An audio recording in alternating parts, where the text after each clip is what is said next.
Hey everyone, welcome to today's Explainer. We're diving into something really beautiful today, the universal balance and the justice of mothers. We're going to start way out there, looking at the grand cosmic mechanics of how our whole society stays upright.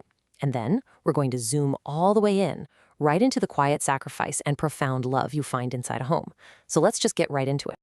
Okay, I want you to consider this really profound thought for a second. Being in its rightful place is the honor of existence. Now, that's not just some pretty poetic idea. It actually sets up this incredibly heavy weight for how our entire world operates. Our world basically rises on this delicate, invisible, but totally unshakable balance where every single piece has to stay in its proper station. And honestly, there is absolutely no joking around with this order. Because when this balance shifts, even a little bit, it's not just the physical stuff that collapses, the very meaning of things just completely falls apart right alongside them. To picture this, think about a grooved nut, right? Those grooves aren't just, cold metal shapes. They actually represent competence and merit. They're basically a moral contract with the whole structure.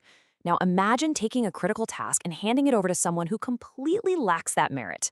It is literally like trying to hammer a completely smooth, grooveless nut onto a threaded bolt. Sure, it might look like it's holding together for a split second, but make no mistake, it's sheer incompetence. It's an act that basically invites absolute disaster the second there's even a tiny tremor. Honestly, it's a silent but incredibly profound crime against the whole balance of existence. So, how do we keep this delicate balance intact? Well, we rely on three massive foundational pillars. First up is competence, which is also known as ehliyet or liyakat. Think of this as the actual skill of that nut fitting perfectly into its groove. Second, we have trust, or emniyet, which is what truly secures that connection. And third is virtue, or erdem. This acts as the overarching moral canopy for the whole thing. And the kicker here is, without all three of these working in perfect, seamless harmony, the entire system is basically just waiting to fall apart.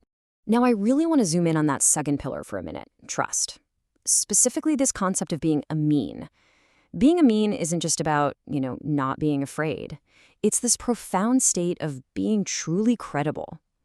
It's basically society's way of looking at you and saying, okay, I know absolutely no harm shall come to me from you. Because without that deep, deep level of trust, even if you're incredibly competent, that grooved nut is just going to rattle loosely on its bolt. Suspicion completely takes over. And once credibility fades away, people start forcing these arbitrary de facto situations using their power, simply because they can't trust anyone. And that kind of arbitrariness, it totally destroys justice and just levels the entire balance we just talked about. So shifting from those mechanical rules over to the moral ones, I want to read you this couplet and really let the gravity of this sink in. If the balance shifts a grain, the world shall not stay. Oppression is a black hole where justice fades away. I mean, wow, that just brilliantly captures our third pillar, virtue. Virtue is what crowns the entire structure. It's that secret ingredient that takes technical competence and basic trust and transforms them from mere mechanical parts into a resolute, unshakable moral stance. A truly virtuous person knows that creating a flaw in the system isn't just a mistake. It's a betrayal of human dignity itself. It's literally this virtue that shields us from that black hole of oppression, making sure the balance is preserved. Which brings us to another absolutely vital concept, fitra. Fitra is, at its core, a being's absolute loyalty to its own essence. Because look, existence isn't just this random, chaotic drifting. It actually revolves around what we might call an axis of nobility. And nobility, it's essentially just loyalty to one's fitra. Think about it this way. The loyalty of a stone to gravity is exactly the same as the truthfulness of a human being to their word. It is the fundamental essence that keeps the entire universe spinning correctly on its axis. And it's wild to see what happens when we actually lose that nobility. Take the nobility of the stone, for example. A stone fiercely protects its boundaries, it respects its grooves, and it stays totally loyal to gravity. And a noble person does the exact same thing. They maintain their distance, their seriousness, their boundaries.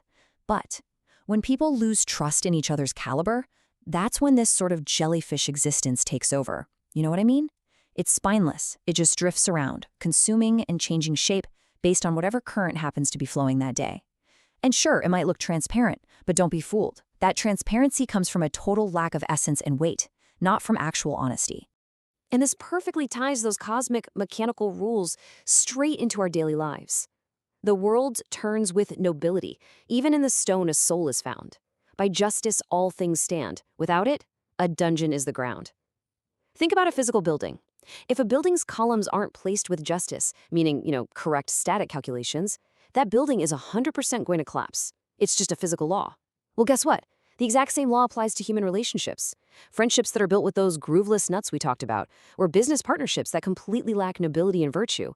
They will just dissolve like that jellyfish the very second a crisis hits. Because by justice, all things stand. Okay, so let's just pause and really think about this for a second. We've been talking about all these grand, somewhat intimidating mechanical and philosophical concepts, right? Competence, trustworthiness, virtue. But in the actual real world, where do we find all of these things living together in perfect harmony?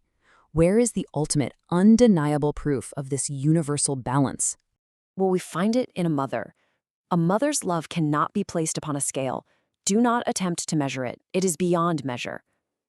Notice what we're doing here? We are completely flipping that whole theme of scales and balance on its head.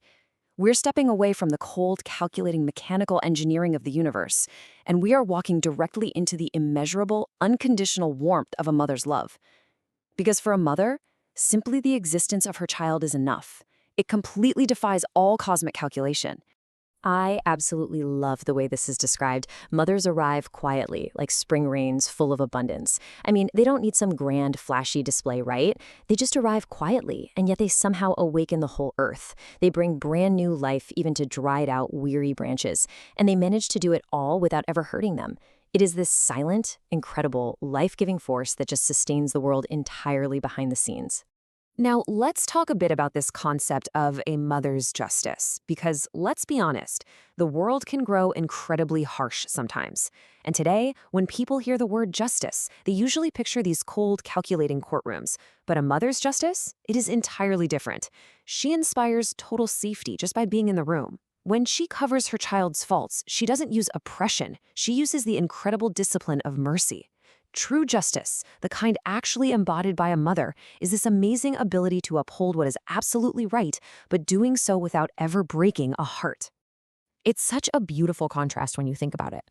We so often assume that it's the rigid, unyielding hardness of a home's walls that actually gives it structural integrity.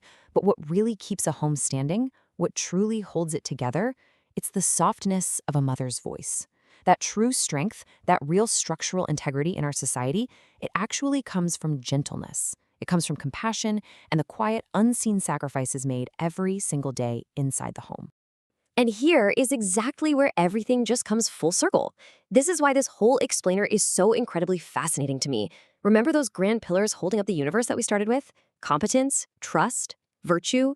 People spend their whole lives searching high and low through philosophy and engineering for these concepts. But look within a mother's eyes, and you'll see all of them living together flawlessly. Her compassion that wakes up in the middle of the night. Her loyalty that asks for absolutely nothing in return. She perfectly embodies the mechanics of existence just in her everyday actions. So let's totally redefine that axis of nobility we mentioned earlier, but this time through the lens of motherhood. Nobility is not appearing superior. It is remaining strong without harming another. A mother silently raises an entire human being. Her love just descends upon a heart like mercy, touching time without leaving a single wound. It just perfectly proves that true nobility is about carrying immense, unbelievable strength, but pairing it entirely with gentleness. As we wrap up this explainer today, I really want to leave you with one final thought. Whenever humanity grows weary and tired, it is the invisible justice carried by mothers that ultimately brings back the spring. So thank you so much for learning along with me today. But before you go, it leaves us with one really vital question to think about. If the structural integrity of our entire world relies on this kind of quiet, gentle virtue, what invisible justice will you choose to uphold today?